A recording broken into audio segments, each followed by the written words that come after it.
বৈরী আবহাওয়ার কারণে এবার পেঁয়াজের ফলন কম হয়েছে চুয়াডাঙ্গায়, তবে ভালো দাম পাওয়ায় আর্থিক ক্ষতির মুখোমুখি হতে হয়নি কৃষকদের।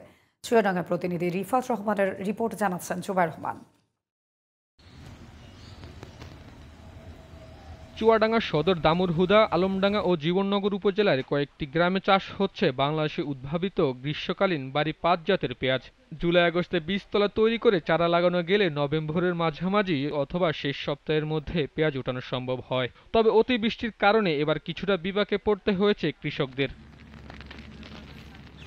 চাষিরা বলছেন, প্রতিকূল আবহাওয়ার কারণে আশানুরূপ ফলন না হলেও কৃষকদের মুখে হাসি ফুটিয়েছেন পেঁয়াজের বাড়তি দাম। প্রাকৃতিক দুর্যোগ বর্ধন না হয় লাভের পরিমাণ অনেক বাড়বে। খুব লাভজনক একটা চাষ। এই চাষ আমি সামনেবার আরো অনেক বেশি চাষ করবে। চাষ খুব সুন্দর পেঁয়াজ হয়েছে। এই চাষ পেঁয়াজ তোলার পর আবার পেঁয়াজ করা যাবে, তারপর আবার করা যাবে, ৩-৪ বার পেঁয়াজ করা যায়। ১ বিঘা জমিতে প্রায় ৩৫ থেকে ৪০ হাজার টাকা খরচ হলো।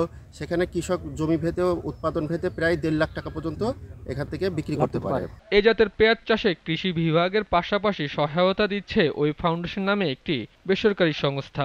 আমাদের এলাকার চাহিদা পূরণে সক্ষম হচ্ছে, কৃষক ভাইরাও অর্থনৈতিকভাবে লাভবান হচ্ছে। আমরা আশা করি এনাদের ওই ফাউন্ডেশনের কাজ চলমান থাকবে এবং সামনে আরও বৃদ্ধি করবে। আগামী বছরও আমরা এটা সম্প্রসারণের কাজ করব, কারণ এটা একটা লাভজনক চাষ চাষিদের।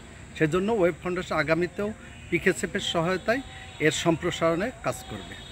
অন্যান্য জাতের পাশাপাশি বাড়ি ৫ জাতের পেঁয়াজ উৎপাদনে কৃষকদের সঠিকভাবে উদ্বুদ্ধ ও প্রশিক্ষিত করা গেলে শুধু চুয়াডাঙ্গা নয়, মেটানো সম্ভব হতে পারে সারা দেশের চাহিদাও। এমনটাই মনে করছেন সংশ্লিষ্টরা। Zubair Rahman, GTV news.